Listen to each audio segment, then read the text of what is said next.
Punong-puno ng kulitan, talent at wisdom sa ating episodes ng Genzers TV powered by Ama OED. Ito yung OED o mas kilalang online education. Na sobrang laking tuwa ako nung nalaman ko meron ng ganito. Kasi para sa katulad ko na trabaho at gusto pang ipagpatuloy ang naputol na pag-aaral, ito na yung sagot sa ating mga katanungan.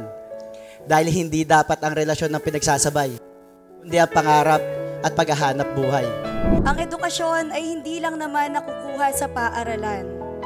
Lalo sa panahon ngayon na makakapagtapos ka kahit ikay nasa iyong tahanan. Sabi ko nga, hindi man ako nakapagtapos, hindi pa doon natatapos. Dahil pagpasok ko ng The House of Collab Mansion, eto na ako, isang enrollee sa AMA Online Education.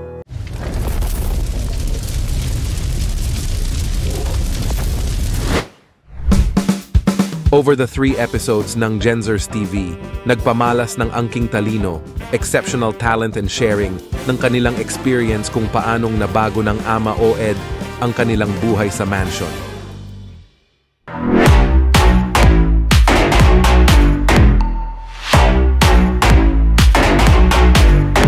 Dahil sa Ama OED, nagagawa nila ang kanilang hobbies at pag-grow ng kanilang career anytime, anywhere.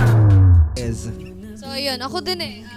Share ko lang, hindi ako nakagraduate ng college, high school lang. And, di baka dito na sa AMA Online Education, baka pagtapos na ako ng architect.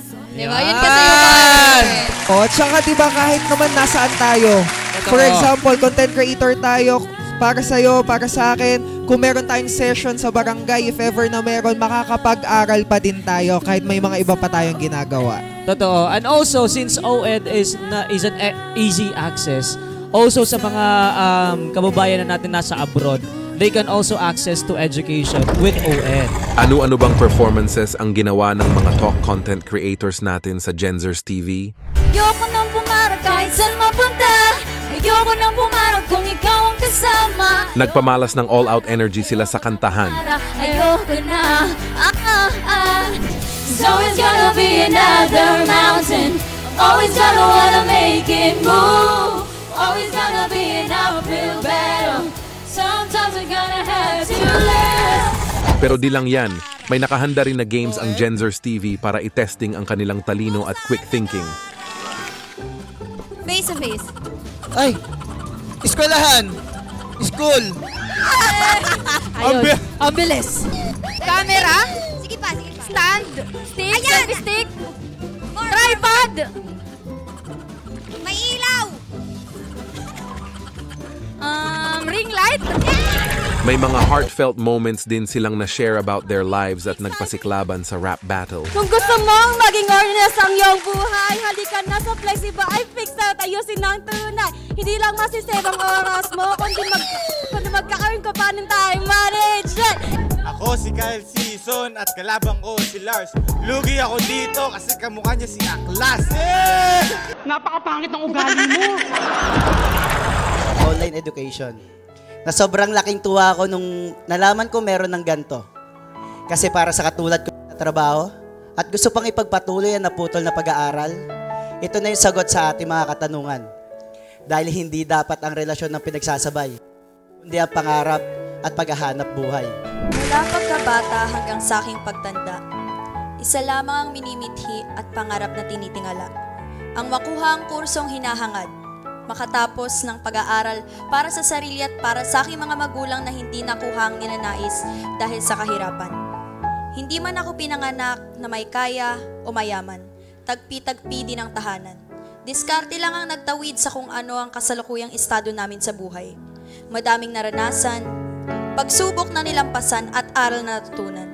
Kaya naman, laking pasasalamat ko sa aking mga magulang na napalaki kami ng tama at kakayanin namin tumayo sa sarili naming paa.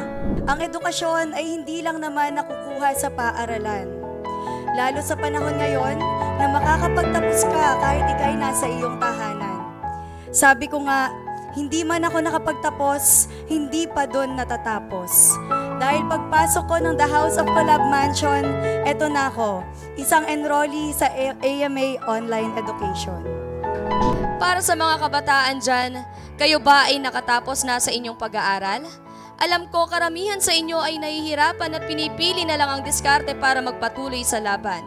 Alam kong sasabihin mo na mahirap pagsabayin ang pagtatrabaho at pag-aaral, pero meron namang online education para ipagpatuloy mo ang iyong nasimulan. Ang sarap sabihin na, Nay, Tay, nakapagtapos na ako sa kursong gusto ko. Nay, Tay, makukuha ko na kayong pinapangarap kong trabaho. Ang maging architect para ako mismo ang gagawa ng disenyo ng magiging bahay ko. Ano ang mas okay gamitin sa pag-aaral? Gadgets o libro?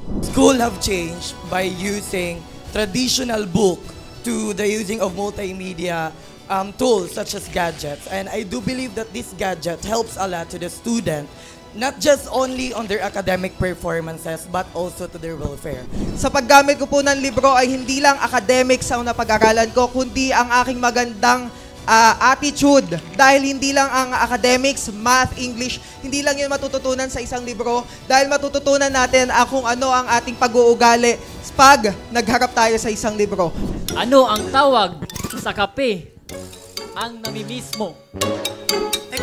Ano? Edi kapiling ang baby mo.